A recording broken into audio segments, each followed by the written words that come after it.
생물학적 빈곤선. 수천 년 동안 인류 최악의 적이던 기아부터 시작해보자. 최근까지도 대부분의 인간들은 자칫하면 생물학적 빈곤선 아래로 떨어져 영양실조와 굶주림에 처할 수 있는 상태로 살았다. 작은 실수나 사소한 불운으로도 일가족 또는 마을 전체가 줄초상을 당하기 일쑤였다. 폭우가 내려 밀농사를 망치거나 강도를 당해 염소떼를 잃으면 당신과 당신이 사랑하는 식구들은 굶어 죽기 십상이었다. 집단 수준에서 일어나는 불운이나 실수가 대규모 기아를 초래했다. 고대 이집트나 중세 인도에 심한 가뭄이 들면 인구의 5%에서 10%가 사라지는 일도 드물지 않았다. 식량은 동일했는데 교통수단이 너무 느리고 값비싸 충분한 식량을 수입할 수 없었고 정부는 너무 무력해서 사람들을 구하지 못했다. 아무 역사책이나 잡히는 대로 들고 펼쳐보라. 10중 8구 굶어 죽어가는 사람들에 관한 끔찍한 이야기와 마주할 것이다.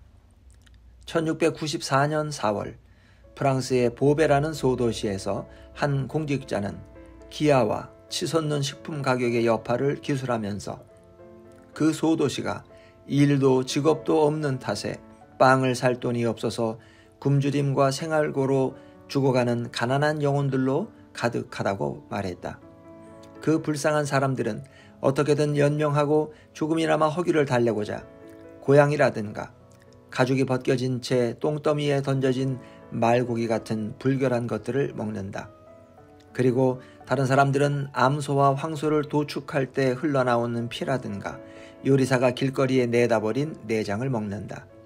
또 다른 가엾은 사람들은 쐐기 풀과 잡초 또는 식물뿌리와 약초를 물에 끓여 먹는다. 비슷한 상황이 프랑스 전역에서 발생했다.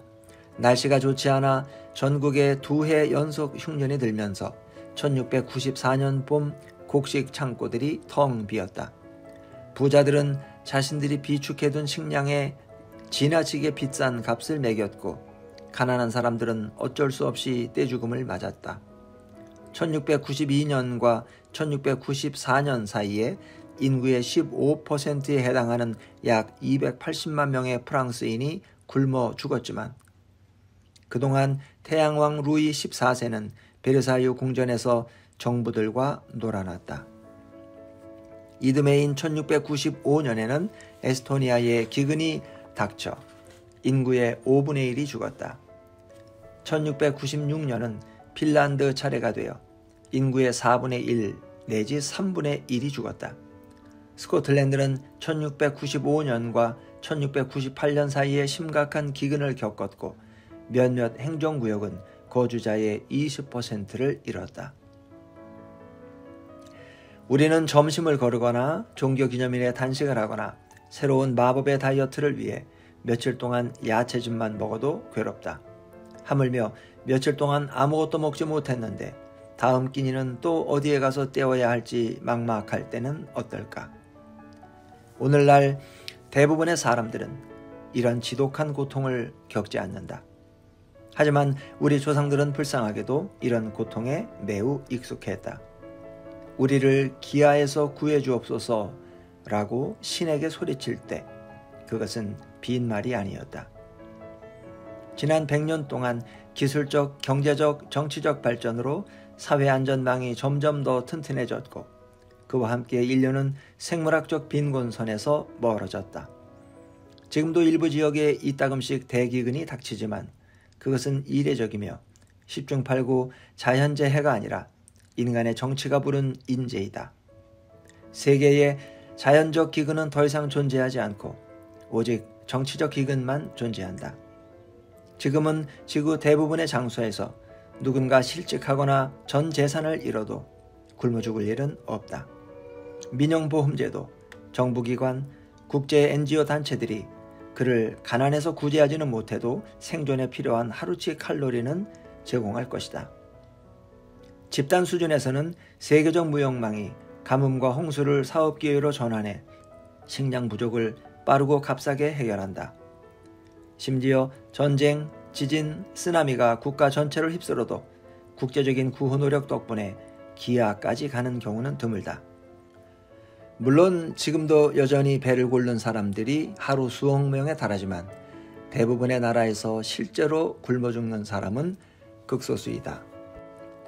가난은 분명 많은 건강 문제를 일으키고 지구에서 가장 잘 사는 나라들에서조차 영양실조가 기대 수명을 단축시킨다.